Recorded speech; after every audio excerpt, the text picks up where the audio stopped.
साहुणम् वन्दितु सव्वसिद्धे ध्रुवमचलमणोववङ्गदम्पत्ते वोच्छामि समय पाहुड मृणमोषध केवली भणिदम् नमः समय साराय स्वानुभूत्या चकासते चित् स्वभावाय भावाय सर्वभावान्तरच्छिदे निज स्वरूप को परम रस जामे भर्यो अपार बंदो ज्ञानानंदमय समय सार अविकार देहादिक से भिन्न जो पर्यायो से पार ज्ञान स्वभावी आत्मा दे आनंद पार। समयसार ग्रंथादिराज के चतुर्थ गाथा, उसकी चौथी गाथा की चर्चा अपनी चल रही है। इसके पहले जो चर्चा चली उसमें सामान्य तौर पर उत्थानिका की और गाथा की सामान्य चर्चा हो चुकी है। उत्थानिका में आचार्य अमृतचंद्र देव यह बात कहते हैं कि यह जो एकत्व विभक्त की बात है, एकत्व विभक्त की कथा है, यह बहुत सुलभ नहीं है, उसकी वो असुलभ है। और असुलभ बात को विभाव्यते, अब वो बात दर्शाते हैं, अब वो बात बताते हैं, अब वो बात समझाते हैं, अब वो बात दिखाते हैं। कौन सी बात? कि वह असुलभ है, इस बात को दिखाते हैं। क्यों असुलभ है? तो इसका भी इस प्रश्न का भी वो निराकरण करेंगे।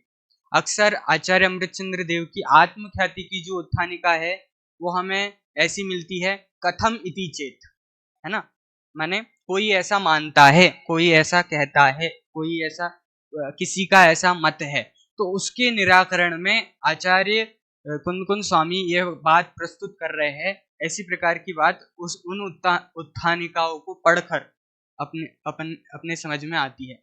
माने आचार्य अमृतचंद्र देव की उन उत्थानिकाओं से हमें ये भाव भाषित होता है कि यह समयसार जो लिखा गया है वह एकत्व भक्त भगवान आत्मा उसको दर्शाने के लिए उस संबंध में जो भी विपरीत मान्यताएं हैं उसका शमन करते हुए, माने उनका खंडन करते हुए वह बात रखी जा रही है। जबकि आचार्य अमृतचंद्र देव ही जब तत्व प्रदीपिका में, प्रवचन सार की तत्व प्रदीपिका टीका में उसकी उत्थानिका करते हैं तो वहां वे ऐसा इति चेत आदि नहीं उठाते, बल्कि यहाँ जैसे विभाव्यते शब्द लिखा उसी प्रकार के शब्द प्रतर्कयति, वितर्कयति, बोधयति, ऐसी प्रकार की वहां पर बात करते हैं, जिससे वो प्रदीपिका है। अब यहाँ से वो बात वहां दिखाएंगे, उसका प्रदीप प्रकाश करेंगे, इस प्रकार की बात वहां है। और समय व्याख्या में इससे थोड़ी इन दोनों टीकाओं से विरुद्ध अलग सी दिखती है वो व्याख्या। क्यों? क्योंकि उन्होंने उत्थानिका गाथा के बाद वहां पर प्रस्तुत की है।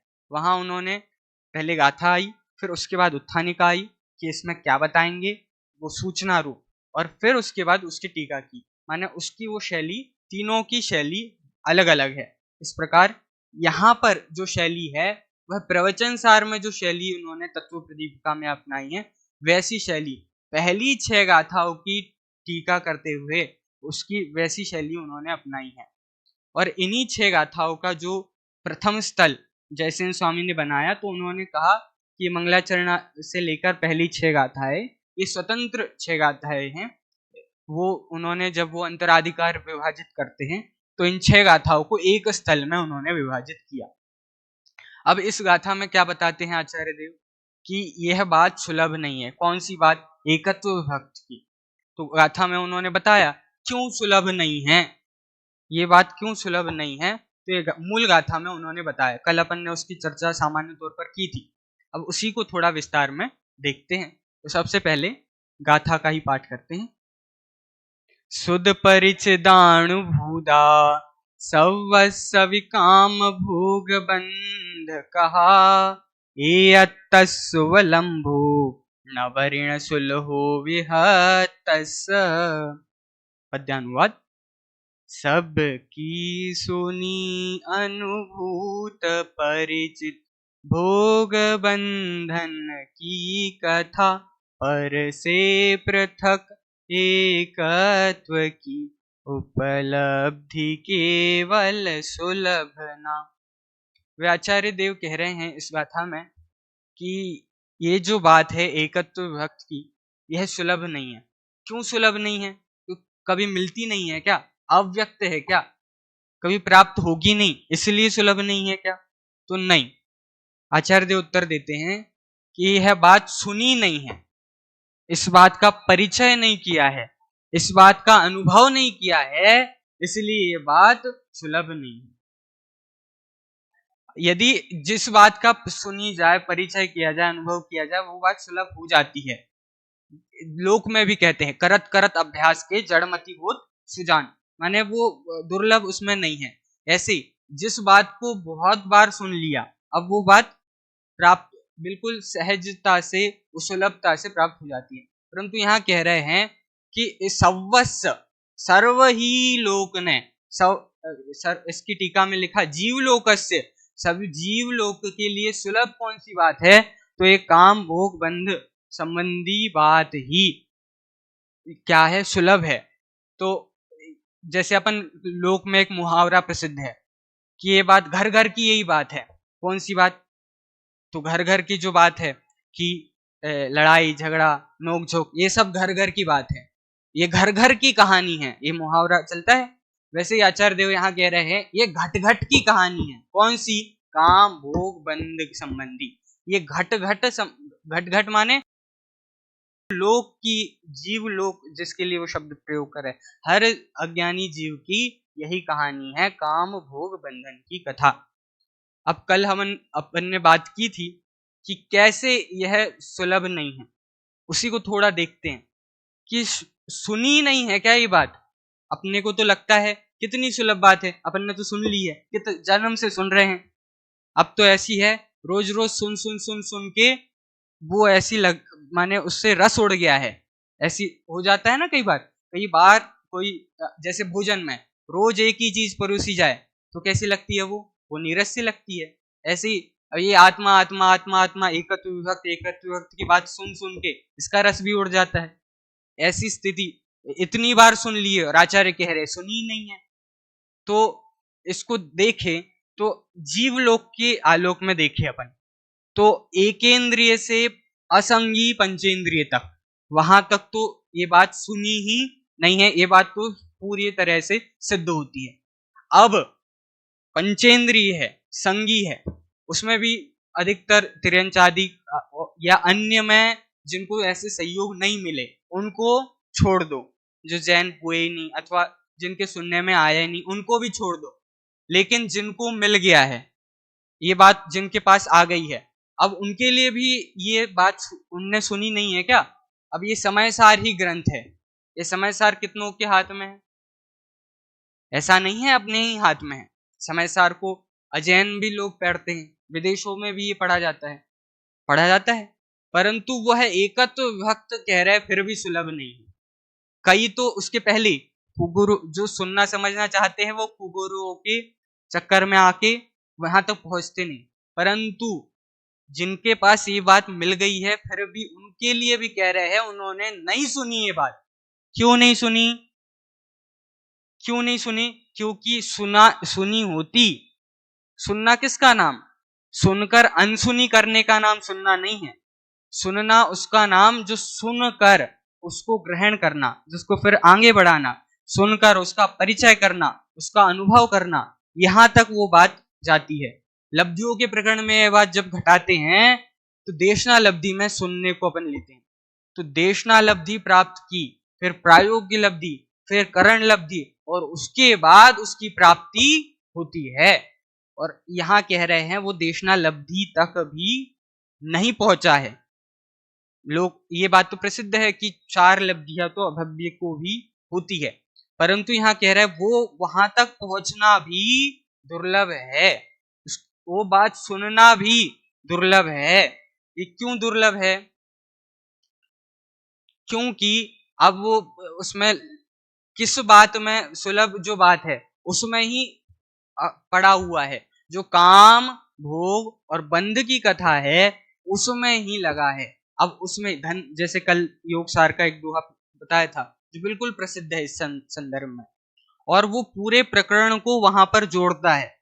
जो योगसार ग्रंथ है पूरे अध्यात्म की दृष्टि से लिखा गया है, उसमें वो आचार्य मुनि योगेंद्र देव कहते हैं कि धंधे पड़ा सारा जगत निज आत्मा जाने नहीं। माने वो धंधे में पड़ा हुआ है, ये काम भोग बंध की कथा में उलझा हुआ है, वो है आत्मा को जानता नहीं, एकत्व विभक्त की कथा की ओर पहुंचता नहीं है। इसलिए वो कह रहे हैं वो दुर्लभ है। वो है बात, कौन सी बात? एकत्व विभक्ति की बात दुर्लभ है। अब काम भोग संबंधी जो चर्चा थी कल विस्तार से हो गई थी पर्याप्त मात्रा में। काम कथा, बंध कथा ये बात हो गई, लेकिन काम भोग कथा ये हो गई, लेकिन ये बंध कथा क्या है? तो बंध कथा में आचार्य जयसिंह स्वामी ने इसका जब अर्थ किया तो वो कहते हैं पहले तो बंध का अर्थ संबंधी, कि काम और भोग के संबंधी कथा वह बहुत बार सुनी है, उसका परिचय प्राप्त किया है, उसका अनुभव किया है, ठीक है। अब उसका ही बंध शब्द का वे अर्थ करते हैं कि प्रकृति, प्रदेश, स्थिति, अनुभाग, ये जो बंध के 4 भेद है ये बंध है, और इसकी कथा भी सुलभ है क्योंकि ये भी श्रुत परिचित अनुभूत है। ये बात भी बिल्कुल, इसमें कोई ऐसी कठिनाई नहीं, माने ये दुर्लभ नहीं है। अब तक ये बात प्राप्त हुई ऐसी होती है ऐसी बात, लेकिन वह एकत्व विभक्त आत्मा की बात दुर्लभ है। अब इन्होंने यहाँ बंध का अर्थ वो 4 भेद किए, प्रकृति, प्रदेश, स्थिति, अनुभाग, और इसी कथन का परामर्श लेकर ये बात अभी अभी बहुत जोर से कही जा रही है कि बंध की कथा माने क्या। तो यहाँ से ऐसा अभिप्राय दिखता है कि इसके पहले जो ग्रंथ लिखे गए थे, कौन से ग्रंथ लिखे गए थे? षटखंडागम, कसाय पाहुड़ आदि जो शास्त्र लिखे थे, इनमें ये बंध संबंधी चर्चा ही पूरे तौर पर आई थी, और इसी में सब लग रहे थे, इसलिए आचार्य देव ने ये बात प्रस्तुत की। ऐसा इस कथन के परामर्श लेकर ये बात कही जाती है कि बंध की कथा पे सब सर्व तरीके से बंध की कथा हावी हो रही थी। माने ये जो बात है, जो सुलभता से प्राप्त होने वाली बात है, उसी में सर्वस्व मानने वाले। इसमें जो मोक्षाधिकार लिखा, उसमें आदरणीय दादा जब इसकी व्याख्या करते हैं तो उन गाथाओं को, मोक्षाधिकार की गाथाओं को, और उसकी एक टीका का एक वाक्य अवश्य पढ़ते हैं। जब समय सार का सार, वो पुस्तकाकार भी छपी है, उसमें इस गाथा की व्याख्या की, तो ये बात बंध कथा को लेकर वो मोक्षाधिकार की वो गाथा की वो टीका याद की, जिसमें ये लिखा है कि ये चर्चा सुन सुनकर अंधी हो गई है बुद्धि जिनकी। क्या हो गई? जो बंध की ही कथा, उसके ही चिंतन मनन, इसमें ही लग लग कर बुद्धि कैसी हो गई है? अंधी। माने एकत्व विभक्त की और दृष्टि भी नहीं हुई है, और कहाँ दृष्टि, पूरी दृष्टि का झुकाव कहाँ है? वो पूरी बंध कथा की ओर है। तो ऐसी स्थिति में यह जो एकत्व विभक्त की उपलब्धि है वह सुलभ नहीं है। वो मोक्षाधिकार में इसी का पूरा विस्तार उन्होंने किया पहली गाथा से ही। जब पहले कलश लिखा, उसमें प्रज्ञा छैनी को उन्होंने नमस्कार किया आचार्य अमृत सिंह स्वामी ने, और पहली गाथा से ही ये बात कही कि बंध की कथा में उलझे रहेंगे तो निर्बंध नहीं हो पाएंगे। यदि निर्बंध होना है तो उसके चिंतन से ऊपर उठकर जो अबंध स्वभाव है उसकी ओर दृष्टि करनी पड़ेगी। तो ये बात उन्होंने पहली, माने 290 गाथा, 288, ये पूरी गाथाओं में उन्होंने वही बात पहली मोक्षाधिकार की पहली गाथा से ही वो बात कहना शुरू कर दी, और उसके आगे उन्होंने उसमें ही उन 6-7 गाथाओं के वो पूरा एक ब्रंच है, उसमें उन्होंने एक उदाहरण दिया कि जैसे बेड़ियों से बंधा हुआ जीव उसका ही चिंतन करे, उसको ही सोचे कि ये बेड़ी से युक्त मैं हूं, बेड़ी से युक्त मैं हूं, तो वह उससे छूटेगा नहीं। यदि बेड़ी बंधन युक्त ही सोचता रहेगा, उसका ही चिंतन, पहली 3 गाथाओं की टीका में वहां लिखा कि उसका ज्ञान मात्र करता रहेगा, और उसको ही उसमें ही अपना करता रहेगा तो उससे छूटेगा नहीं। फिर कहते हैं उसका ही चिंतन करता रहेगा, उसमें ही विचार रमाता रहेगा तो वह उससे छूटेगा नहीं, छूटने का उपाय वह नहीं है। और वहां पर उन्होंने कहा, जो दादा जिस कथन को प्रस्तुत करते हैं, कई बार आपने भी प्रवचनों में सुना होगा, क्या लिखा टीका में, वे कहते हैं कि कर्म से बंधे हुए जीवों को बंध संबंधी विचार श्रृंखला भी मोक्ष का कारण नहीं है, क्योंकि जो बेड़ी का उदाहरण मैंने अभी दिया, बेड़ी आदि से बंधे हुए पुरुष को उक्त बंधन संबंधी विचार श्रृंखला बंध से छूटने का कारण नहीं है, उसी प्रकार कर्म से बंधे हुए पुरुष को कर्म बंध संबंधी विचार श्रृंखला कर्म बंध से मुक्ति का कारण नहीं है। यदि वह कर्म बंध को ही सोचता रहेगा, कर्म बंध की कथा में ही उलझा रहेगा, तो उससे मुक्त नहीं हो सकता। हालांकि ये भी बात चलती है कि बिन जाने ते दोष गुणन को कैसे तजिएगा, ये बात भी है, दोष को नहीं जानेगा, ये राग दोष रूप उत्पन्न हो रहे हैं, इनको नहीं जानेगा तो छोड़ेगा कैसे। लेकिन उसको दोष रूप जानकर उसको छोड़े ना, उसको स्वभाव, जैसे इसको ही स्वभाव रूप मानेगा, वो विभाव को ही स्वभाव रूप मानेगा तो छोड़ेगा कैसे। तो इसलिए यहाँ कह रहे हैं, वो बेड़ी के उदाहरण से उन्होंने स्पष्ट किया। फिर आगे कहते, इस कथन से कर्म संबंधी विचार श्रृंखला रूप विशुद्ध शुभ भाव रूप धर्म ध्यान से जिनकी बुद्धि अंध है उन्हें समझाया है।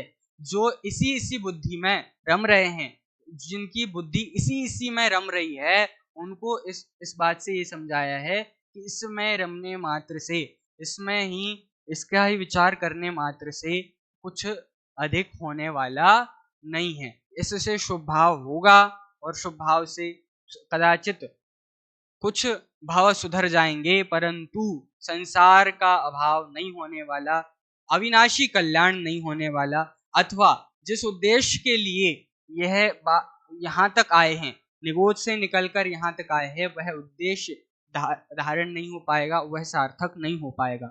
इसका ही आधार लेकर, और इसके पहले भी इस बात को ही जयसेन स्वामी ने और स्पष्ट किया कि ये जो प्रकृति प्रदेश उन्होंने वहां पर लिखा, ज्ञानावर्णादि प्रकृतियां है, उनके उत्तर प्रकृतियां है, ये ऐसी सारी, इन सब की जानकारी से मुक्ति मिलने वाली नहीं है। और यहाँ वो कहते हैं, इस कथन से उनका खंडन हो गया जो कर्म बंध के विस्तार के ज्ञान से संतुष्ट है, उस ज्ञान में ही संतुष्ट है।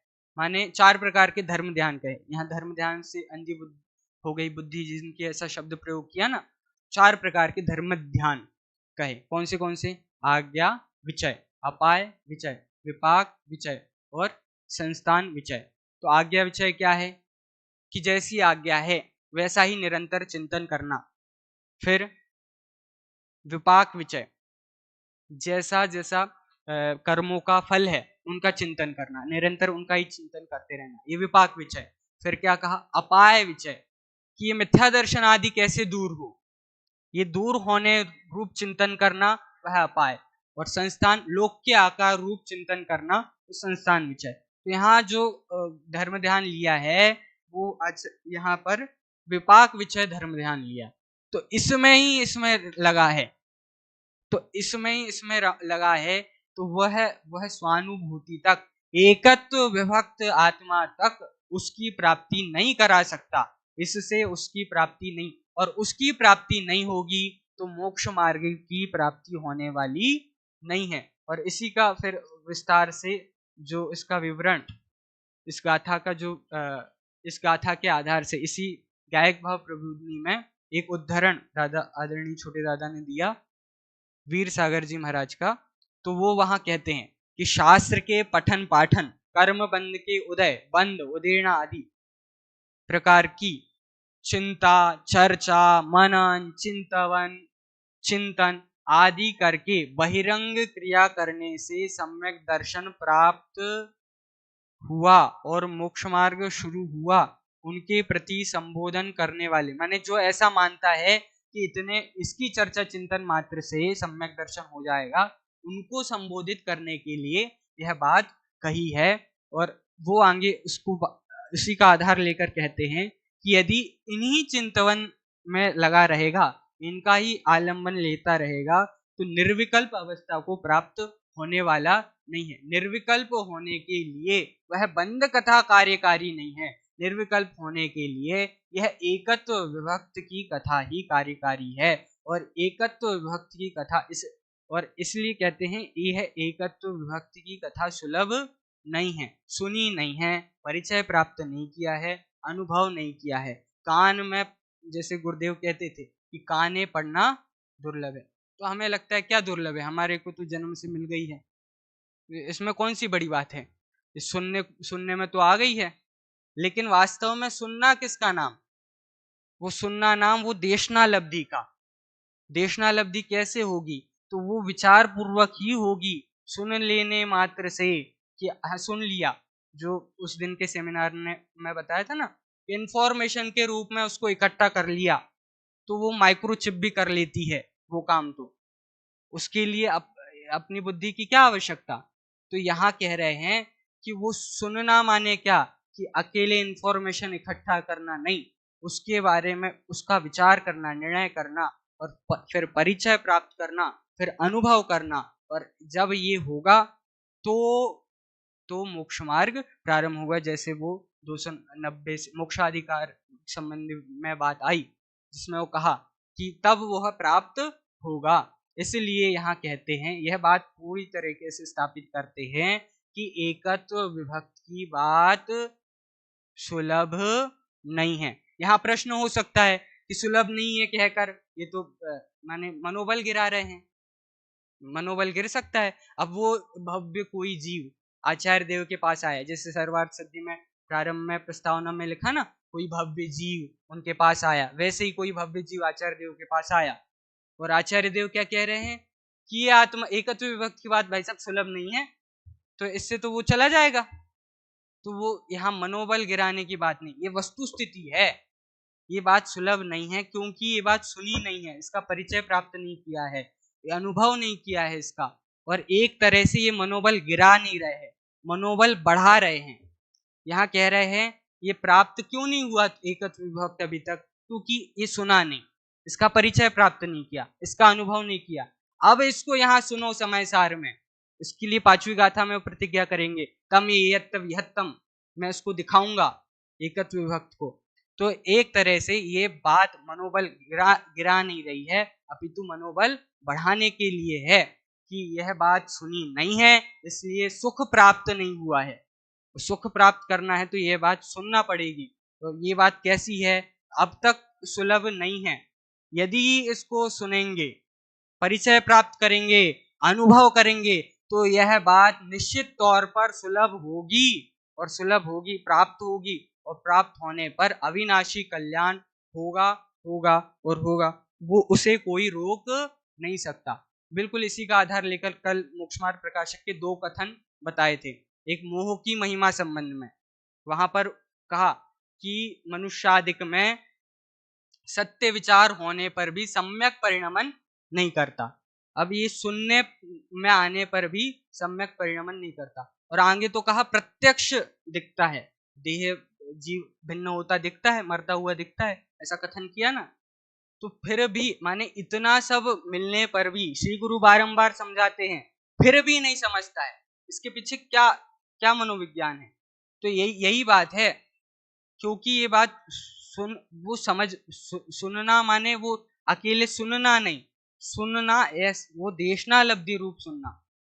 बारंबार श्री गुरु जगा रहे हैं तो जग जाना, ऐसा नहीं कि जग के वापस सो जाना। वो जग के वापस सो जाना जगना नहीं होता, वैसे ही सुनकर वापस अनसुना कर देना वह सुनना नहीं होता। सुनकर उसको धारण करना ही सुनना होता है। और जब ऐसा सुना जाएगा, ऐसा परिचय किया जाएगा एकत्व विभक्त आत्मा का, और ऐसा अनुभव किया जाएगा, तो ये बात सुलभ हो जाएगी, मोक्ष मार्ग सुलभ हो जाएगा। और ऐसा जब मोक्ष मार्ग सुलभ होगा, दूसरा कथन जिसमें पंडित टोडरमल जी साहब कह रहे हैं एकत्व पढ़ा, इस पर्याय संबंधी अहम बुद्धि है। चौथे अधिकार में ही जीव अजीव तत्व संबंधी अन्यथा रूप, अन्यथा श्रद्धान, जब वो बात वहां लिखी तो उसमें अनादि से पर्याय में अहम बुद्धि है। क्यों है? तो उसके कुछ कारण दिए।